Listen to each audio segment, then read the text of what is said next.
Good morning, folks. Welcome back to Gaming Garbage. If you hear the traffic going by, it's pretty early in the morning still, but it started to get hot over here. And I can't sleep because I got too hot, so I got to take time to cool off just in time to get to work, so that'll be exciting. But anyway, there was a growing trend that I want to talk about in video games. And part of this channel is talking about the gaming industry and the good and the bad changes about it, at least from my perspective, and from the perspective of the gaming industry as a whole.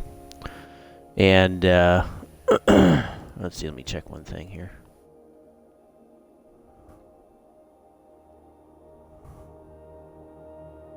There we go. And so, the thing with, Star Wars Jedi Survivor has been,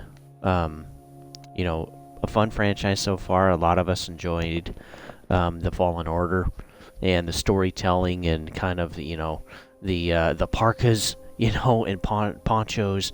That was just part of the game that was kind of a little more exciting than normal. And there were some fun things about it, and there was some ways to kind of explore and stuff like that, and just kind of like the RPG elements that we enjoyed. And it was a fun game, and even though it was put out by EA, it was actually a pretty good game. And EA publishes some pretty good games every once in a while. Some really horrible ones too, but some good ones every so often too. And so I think in some instances, like Motive Studios, as an example, with Dead Space Remake or Star Wars Squadrons, the studio has a little more leeway on how they're going to design and build things. But then too, there's other implementations and pushes by EA, like the Star Wars Battlefront 2 remake, which you can take a look at my little review on YouTube if you want at Gaming Garbage 22. We look into the loot box system and just kind of how it destroyed and totally changed the game. And they brought over the card system with the new Star Wars Battlefront 1 remake, and then added loot boxes on top of it. And it just got really overdone and too heavy, and just became kind of a mess. And so with Jedi Survivor, we're hearing on Reddit that New Zealanders that have had the game starting last week, that the physical copy that you buy only has the first mission of game data on it, and that's it. The rest of the game you have to download later through an update or through the store in order to get the actual whole game. And so this is a growing trend that we're seeing.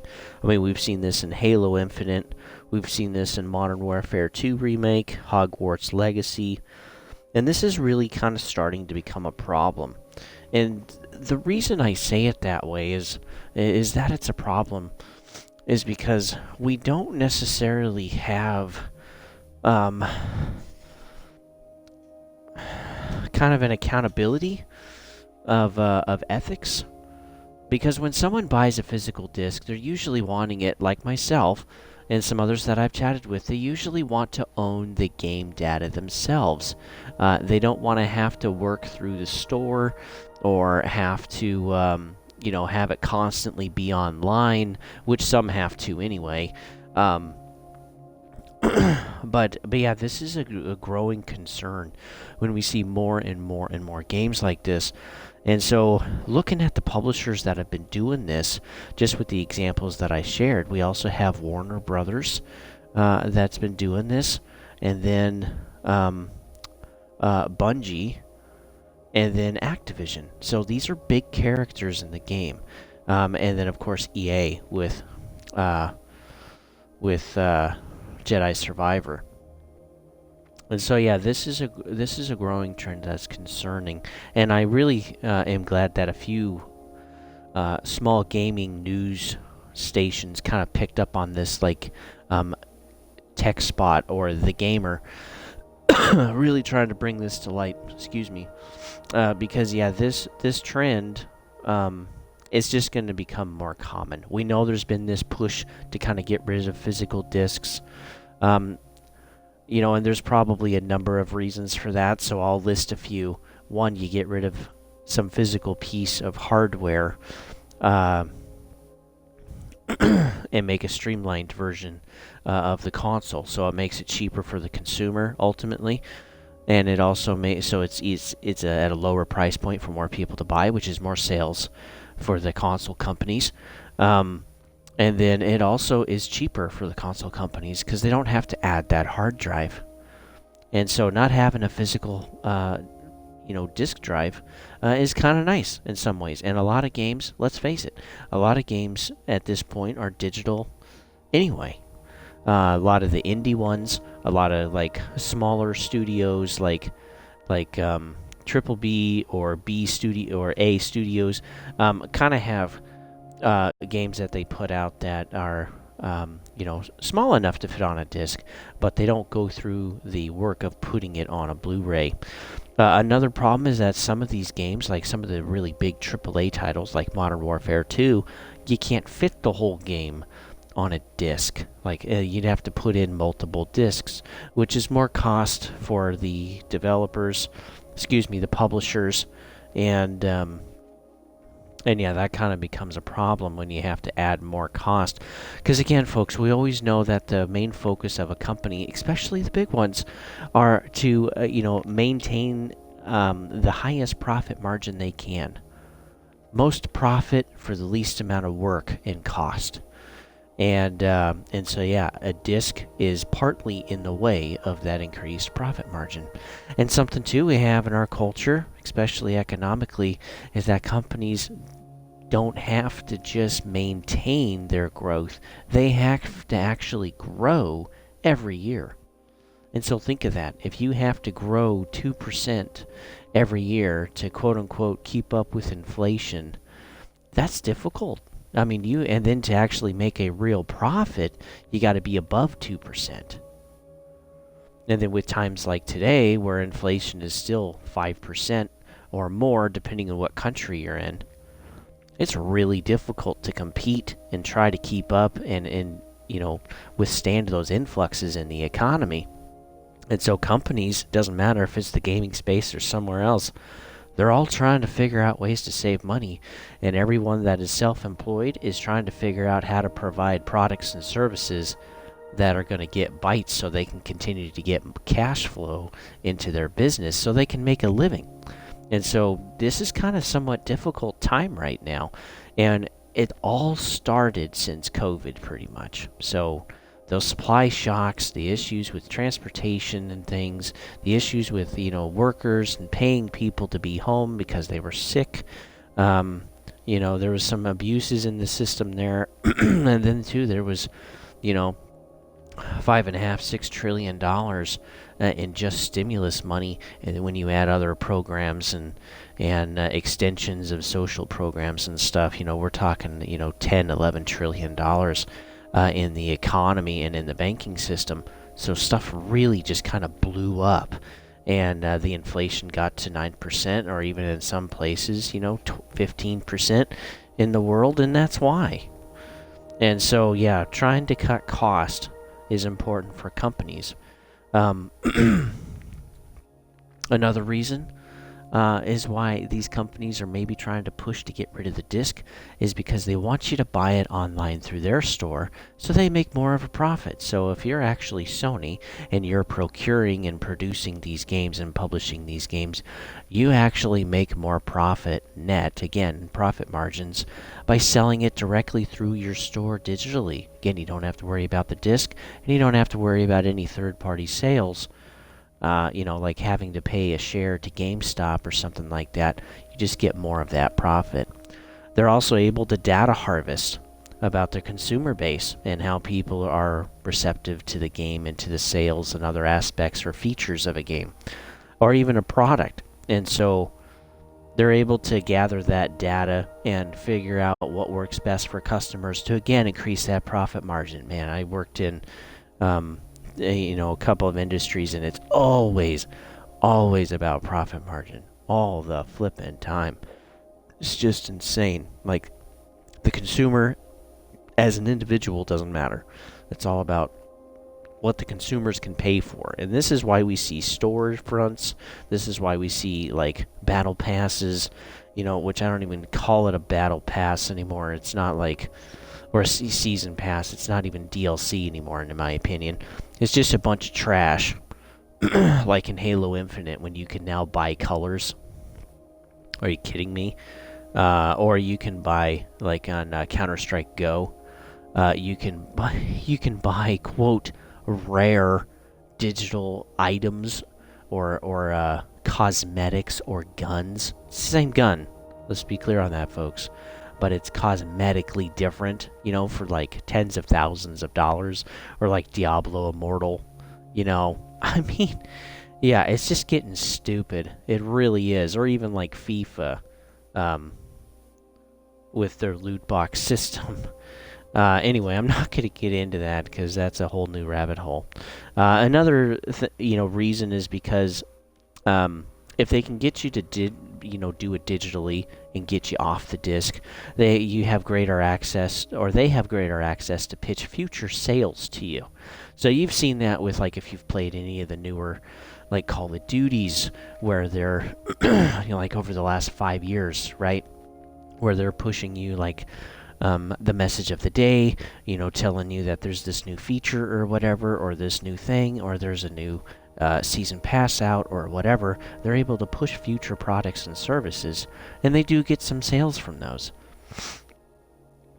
They are able, without the disc, they're able to almost completely get rid of the third-party market.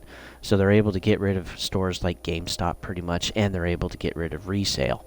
Because again, if there's no physical copy, no one is going to go to GameStop to buy games. And eventually, if there's no physical copies, you can't trade anything in. And that also gets rid of the resale market, like on Facebook or Etsy or Craigslist, eBay, whatever, is that there's no actual physical retail or resale market because there aren't any physical copies. And so they can have greater control over what comes out, when it comes out, how it comes out, and they can circumvent some regulations and again, increase those profit margins and make it better for them long term to have more control over their own product. And I hate that the idea of control, too, is the goal. I understand wanting to control your market, okay? Apple is a great example of this, but this is also why I will never buy Apple, because they control their market so hard on everything. Third-party apps have to pay 30% on their store. They want to control how people are able to listen to music, how they're able to charge their phone, what kind of programs and services they can get on their iPads, and their, iMacs and whatevers. They're constantly controlling that. And then also, since everything is first party, it has to go through them, right? Everything is more expensive, and everything is usually more restrictive. So again, I understand some people really enjoy the user interface. That's okay. I also understand some people, like some techies I know, they really enjoy the security of having that closed circuit first party, because there are no third parties. There really is no way to hack any of that software, and I get that. For some applications, yeah, you would want that. I would still rather have ThinkPad over Apple, personally. But yeah, there are some features that, warrant getting iProducts. But as just a regular consumer, I want to be able to have choices. I want to be able to have the creativity and possibility of innovation and competition. And all of the products we enjoy today are basically because of that type of market. And I think that's important. And if we, again, it's not like I think we'll be able to stop this, but we might be able to slow it down some with our voice, or by complaining, or maybe even, working on pushing some legislation in the future if there's enough of us to actually say, hey, make physical games full copies of the game. All of the game data needs to be on there. If you got to use multiple discs, fine. But if we absolutely do nothing, then everything is just going to completely roll over without a fight. And this is why the state of gaming as a whole has deteriorated already, is because not enough of us are talking about this, and not enough of us are really voting with our money. This is partly why, too, I don't really buy new games anymore. I've been doing this for, I don't know, well before since COVID. I don't really buy new games anymore because I've been slammed enough where it's like, man, this game is not what they really promised, or they lied about stuff, or whatever. And there's examples that I've shared. None of it's on YouTube because it was before I started my YouTube archive channel for Gaming Garbage. But it's really kind of a problem. But yeah, this is just one more aspect that we're going to lose. And I want to bring up, too, that, when you make a game digital, I was looking at, you can take a look at yourself if you're on Xbox. Take a look, open up the store, and look at Splinter Cell series. So just type that in, Splinter Cell. And you will see that some of the games are, quote, unavailable. Even though they're on the backwards compatibility list, several of them, like Stealth Refined, Pandora Tomorrow, and Double Agent, are not available for purchase through the store. Now, if you have the physical copy, it'll still run just fine, because it'll register on the backwards compatibility list and you'll be able to play it. But, I mean, this starts becoming a problem where, unless you already bought the game, you can no longer purchase the game. And this is getting rid of great titles and great games, and I kind of think in a way this is just clearing space out of the closet, right? Making room for more games that are going to bring in more sales. Again, about profit margins. But I also think it's to clear away the old stuff that's actually better than what they've been producing on an average today. So, like, I looked at Xbox Mercenaries. I should really do that again and get that on YouTube. And that game is so incredibly fun and way ahead of its time. Way the heck ahead of its time. I mean, if you've never played Mercenaries, I suggest you go find a physical copy and you buy it. And it's an original Xbox, and it is so flippin' fun. It's also on PlayStation 2. If you want to get it on that. Whether it's backwards compatible or not on PlayStation, I don't know, because, yeah, I've just been Xbox for a while. But, and there's other ones, too, that are really great that are on 360 that also, are hard to find. Like the Dead Space games. Dead Space 1, 2, and 3 for 360. Those ones you can still purchase on the store, but maybe someday you won't be able to. And that brings me into my next thing of being able to choose, as a consumer, what and how much you want it for. So, as there's this consolidation, this monopolization of being able to choose what games are like, how they play, what the interfaces are like, how much they're able to push ads in your face, and just producing the grind instead of the experience, which I think is totally BS, folks. We then get to a point where they're able to control when games are able to be available, and therefore, by their more rare availability, they're able to raise the price, and then people will pay for it. Ooh, the game's available now. Let me buy it. And I really do believe that is coming, folks. It might take several more years. It might take the rest of this decade. But I really do believe that's coming, where they are already creating their own subscription services. So Sony has one, right? PlayStation Essentials or Play Now. And then Xbox has one, which is Game Pass. And again, it is a great amount of value, which is wonderful, because they do put some games at release. They also do put some games after a few months after release, maybe 3 or 6 months. And you do get a lot for what you're paying for, but you also get a lot of trash.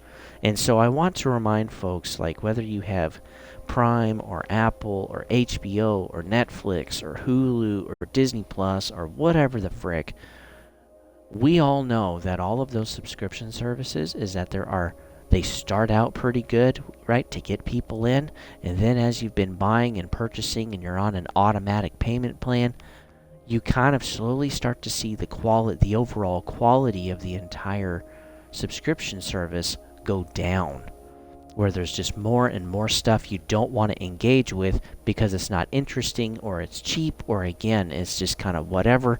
And we've kind of even see this with like the free games on PlayStation and on Xbox. Every once in a while there's some really good ones, but let's be honest, folks, over the last, couple of years, maybe 3 years, there hasn't been a ton of good ones compared to what it was like when they first started that program.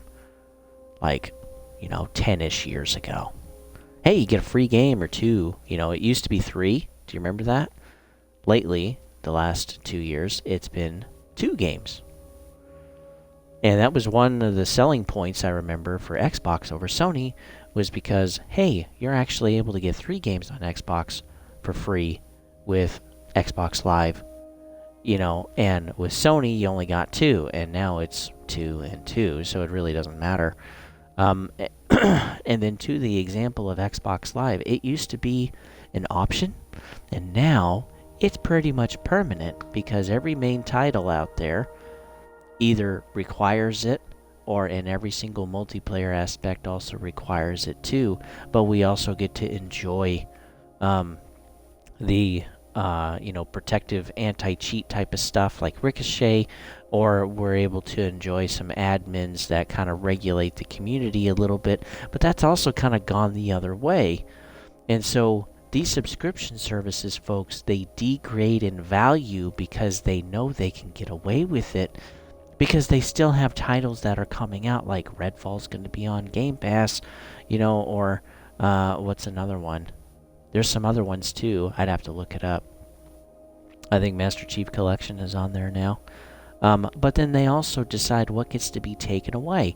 So even if you really enjoy a game and you're paying for a service, and part of the reason why you bought that service is because of a particular game, there's no way to hold them accountable to keep the game on there for you to continue to enjoy that service.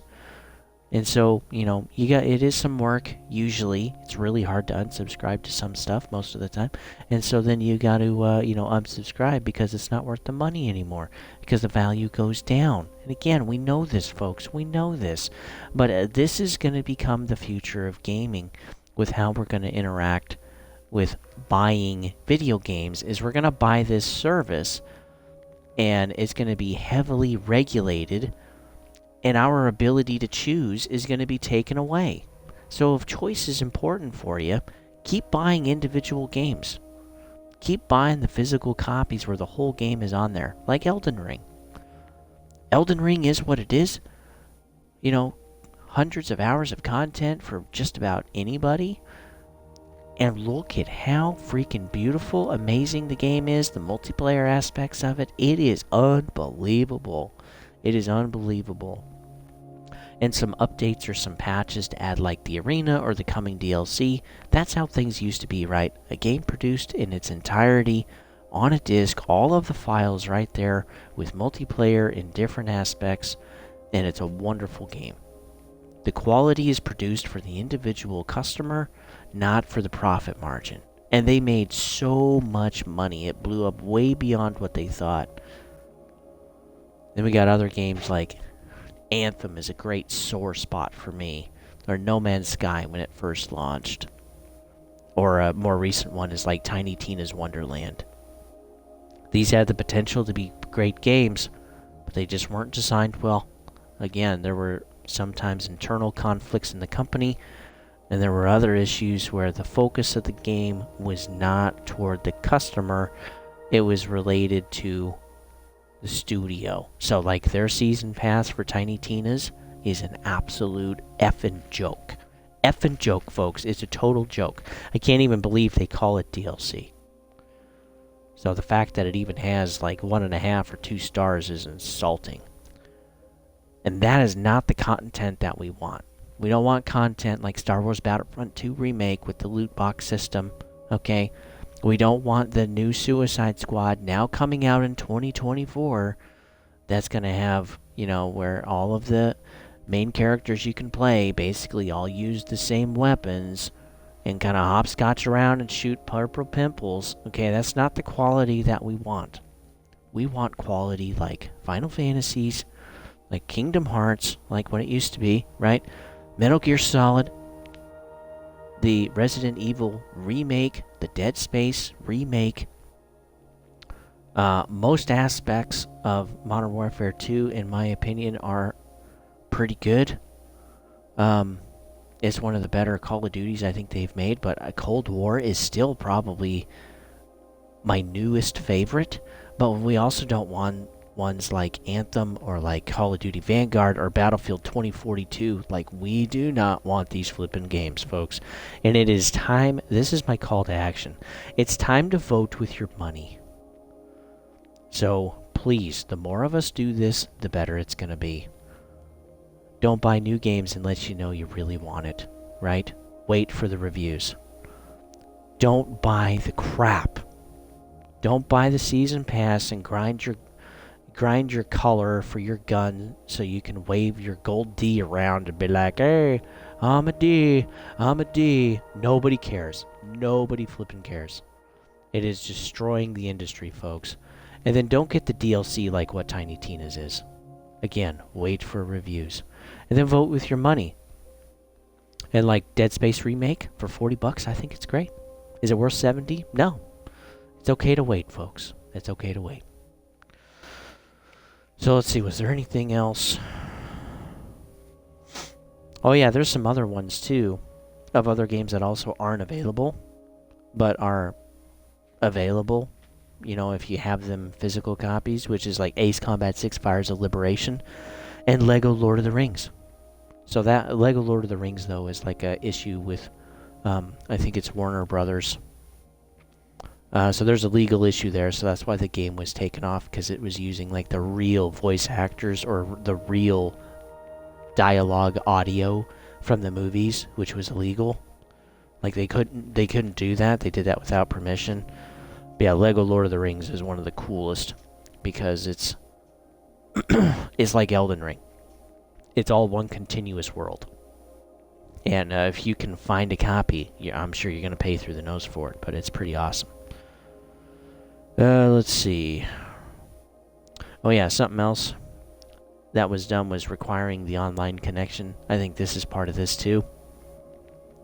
You know, if you already have to download parts of the game like Modern Warfare 1 and Modern Warfare 2, even after installing the game, right, you still had to download the campaign, the special operations, and content packs. Like, there was still so much of the game to download. I just got Modern Warfare 1 Remake, played the campaign. It was pretty fun. I enjoyed it. I'm caught up with the story and some of the character development that I missed by skipping it. So I'm caught up now. But was it worth keeping? No.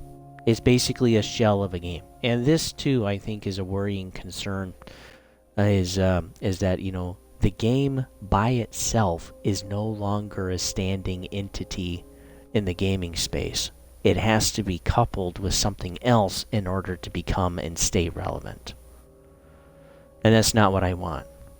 It'd be like if you bought, you know, Dead Space Remake, or if you bought Hogwarts Legacy, and, you know, you could use the game, but the game was really to promote something else, like Squibbage.